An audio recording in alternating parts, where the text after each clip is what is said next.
All right, so today we're headed to Frankfort for our state association, which is the Independent Insurance Agents of Kentucky.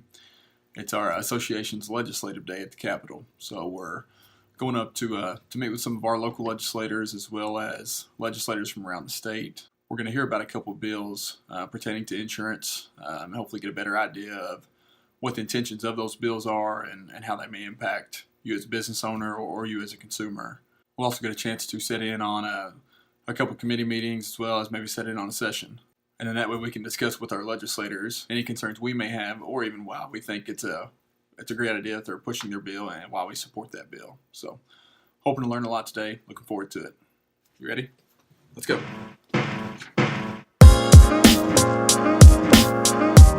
Ladies and gentlemen, your attention,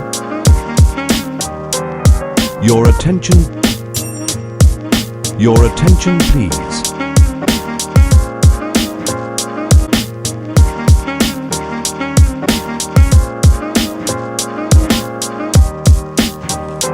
So we made it here to Frankfort. So I'm here today with Representative Bart Rowland. He is also a fellow independent insurance agent and agency owner of Roland Insurance Agency in Tompkinsville, and you have another location in Glasgow, right? Representing the 21st House District. 21st House District. We got Monroe, Metcalf, Hart, and I'll let him do it. a portion of Hardin counties. Okay. So we're here tomorrow. We actually have on Wednesday, you're probably seeing this on a Thursday or Friday, but we have our state legislative day for all independent insurance agents in Kentucky, where we come up to the Capitol and talk with our fellow legislators about maybe different bills that are being presented right now to either tell us support them or tell them, hey, this may not be so good for our industry or for our customers. So what we're meeting with today is Bart is also the chair of the House Banking and Insurance Committee. So I want to talk about a bill that was brought up today actually by Senator Girdler of Somerset. I think a few of you may know him.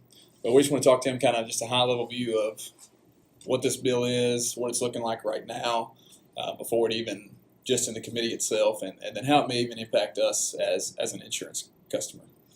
And that's the PIP bill. That's the PIP bill, PIP correct. reform. Yeah.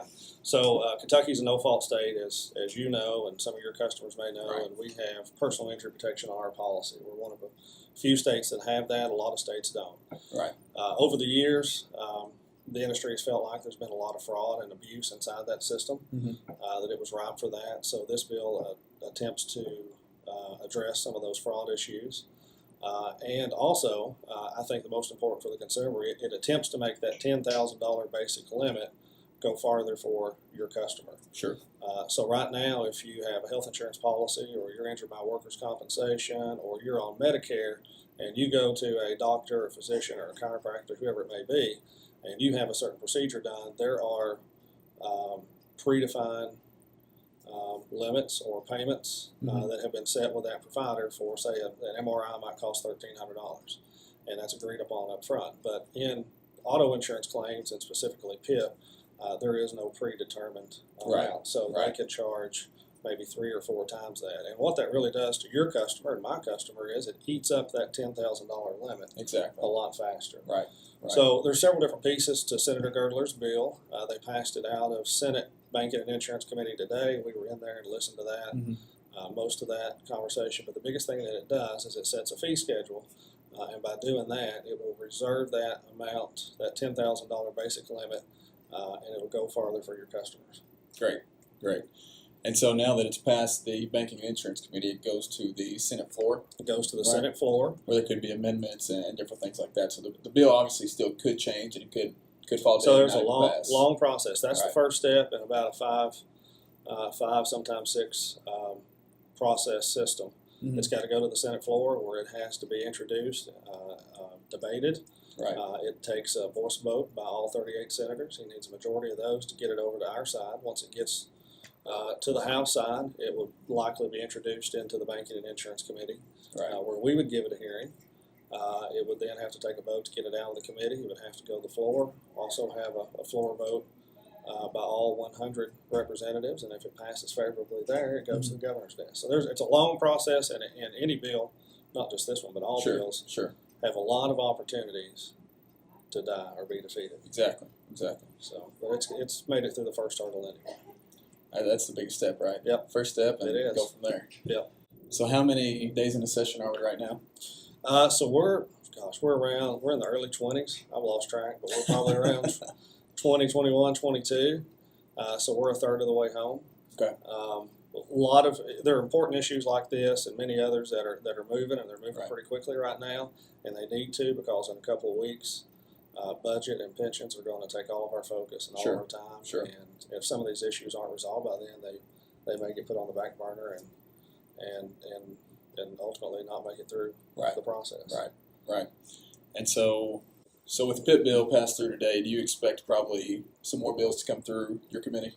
I do. We're having a committee meeting tomorrow, and the Banking and Insurance Committee has authority over a wide range of topics from Yeah, that'd be good. So what kind of bills would come So- to your committee? So it's legislation dealing with the topics of insurance and banking, obviously, but also pharmacies, hospitals, Okay. contracts with physicians, credit unions, finance companies, payday lenders. It's just it's a wide Wide range. Okay. wide. It's not just banking and insurance. That's a title, but Right. we handle a lot of other things too. So we're in possession of probably 15 bills. We've passed 2 out so far. We hope to pass 3 out tomorrow. Okay.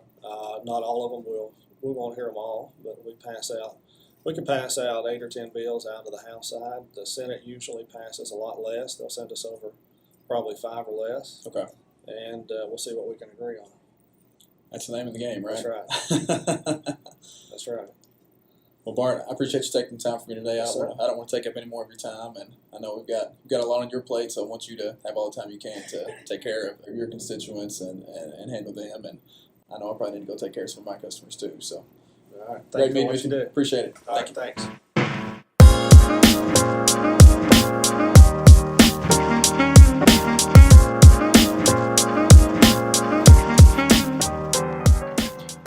All right, so we made it back from Frankfurt.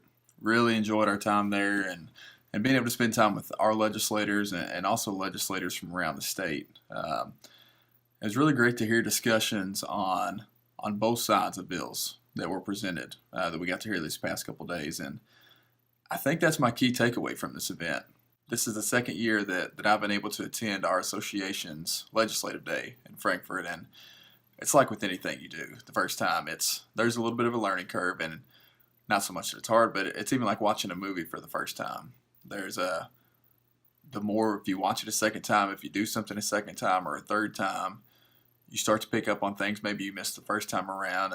You learn a little more. You know what to look for. You know what to expect. And so being able to hear some insurance bills that were read in some committee meetings, and being able to hear firsthand those discussions, both for and against some of these bills, I really think that's when I, as an insurance agent and an advisor, that I'm able to gain more education on a topic, and that's what allows me to discuss with my customer, the business owner, and any customer with a car insurance policy. I'm able to discuss those matters relevant to their coverage, but also relevant to their processes as a business and how things like this can impact them and how bills like this maybe can impact them, both as a consumer or a business owner. But I think that's what's great about these events, because we're able to come together with other insurance agents from around the state and better educate ourselves so that ultimately we can better protect you, the business owner, and you, the customer. So I really appreciate you taking the time to watch this video. And if you would like to know more about maybe some bills that are going on in the House or Senate right now, check out this link here below. It's lrc.ky.gov. And if you have any questions, I'd love to have a conversation with you about it. Feel free to shoot me a text message or even message me here after you watch this video.